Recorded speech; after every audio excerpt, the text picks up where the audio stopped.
frustration turn into elation as you turn your head to self-isolation decoration.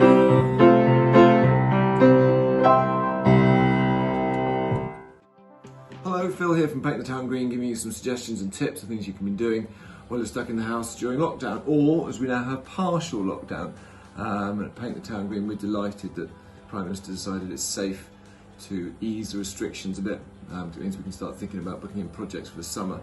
We've had loads of people getting in contact last week after the announcement was made, which is fantastic. Also, I'm quite glad because I'm starting to slightly run out of subject matter for these videos, so it's great that things are getting moving again, and thank you to everyone who's been in contact in the last 8 weeks or so with ideas and questions and suggestions of what we could talk about and what they'd like to hear about. It's been really helpful and great to get all the positive feedback. So today I'm going to talk about painting the walls in bathrooms. Some of you will recognise this bathroom from way back when we started doing these, when I did a couple of videos on filling cracks and using cork flexible filler. Still haven't got around to painting it. And I thought I'd save it so that we can kind of learn all the things that we've learnt during these videos, and then we come back and paint a wall.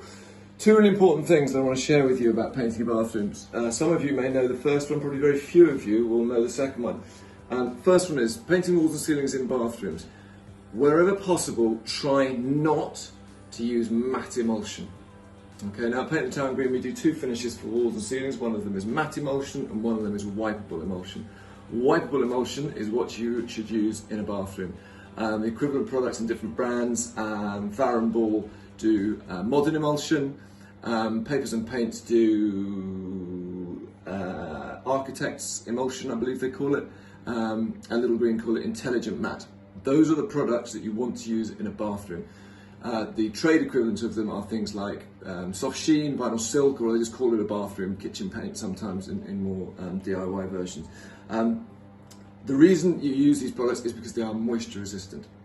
If you don't do as I'm suggesting and you use a matte emulsion, so in our range that would be the matte emulsion, in Farrow & Ball that would be the estate emulsion, in Little Green that will be,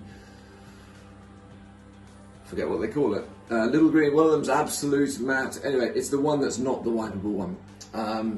If you use that, it's very likely, unless you've got a really well ventilated bathroom, that you will get an issue with the paint starting to bubble and peel after a period of time, because the moisture gets underneath it, it gets between the plaster and the paint and it starts to push it off. And you'll have seen that in many bathrooms, it gets that sort of blistering effect where it starts to peel and flake.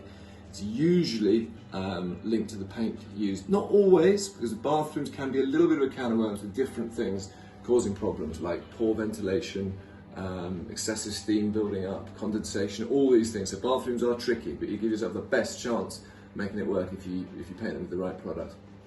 The second thing that probably even less of you will know about, I mentioned way back when I did the polyfilling on these walls, and I mentioned that you need to do 2 coats of paint on top of polyfiller to get rid of it. When you are using a wipeable finish, or intelligent, or modern, or whatever it is that you're using, soft sheen, satin, etc., it's a good idea to seal the filler with a primer before you paint over it. For some reason, if you don't, the wipeable emulsion won't adhere terribly well with the filler. So if you go over all the filler with a primer first of all, and then use your wipeable product, you'll get much better adhesion.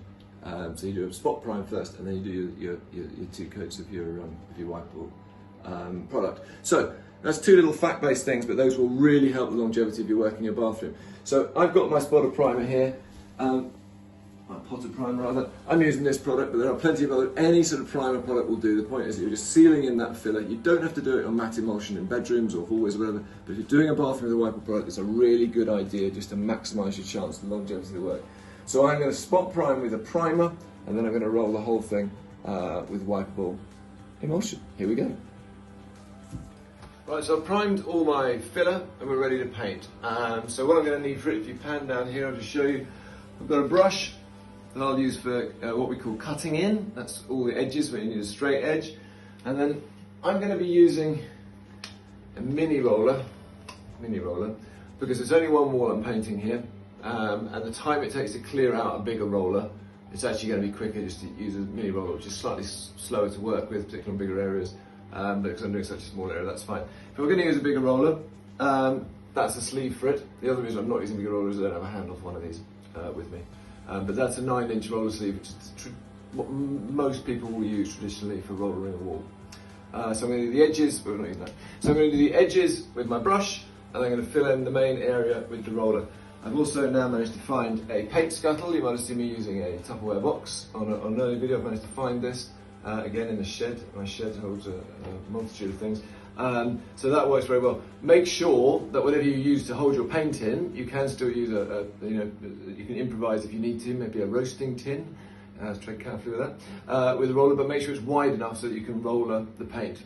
This is perfect for this, but obviously I wouldn't be able to get a 9-inch roller sleeve in there, so that wouldn't work with a big one. You'll also see here we have a mirror. I would normally take that down, but for the fact it's wired in, it's got a light in it, so it's going to be tricky. So you can use a tape, which is the last thing I didn't show you, along with a mixing stick for the paint. You can use some tape to protect the edges.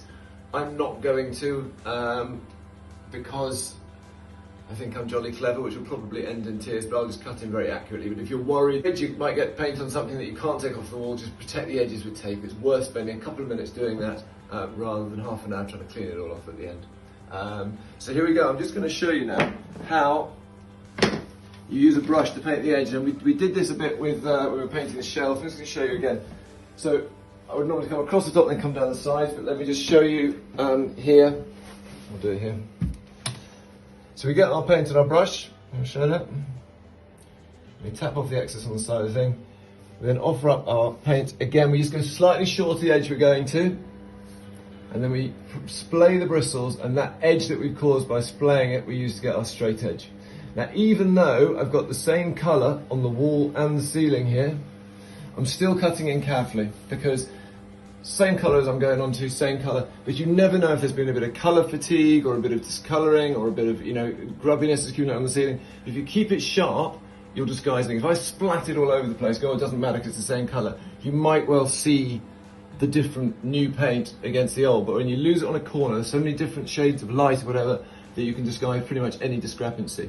So I mentioned this when we talked about touch-ups before. If you always go corner to corner, and even if it's the same colour coming around the corner, try to be as tight and as accurate as you can with your cutting in, because it'll minimise the chance that you'll be able to see where you've painted something new next to something old without doing the whole thing. So I'm going to do all the edges like this, and once I've done all the edges, the primer will be completely dry in the middle. I'll roll out the middle, and that'll be that all done.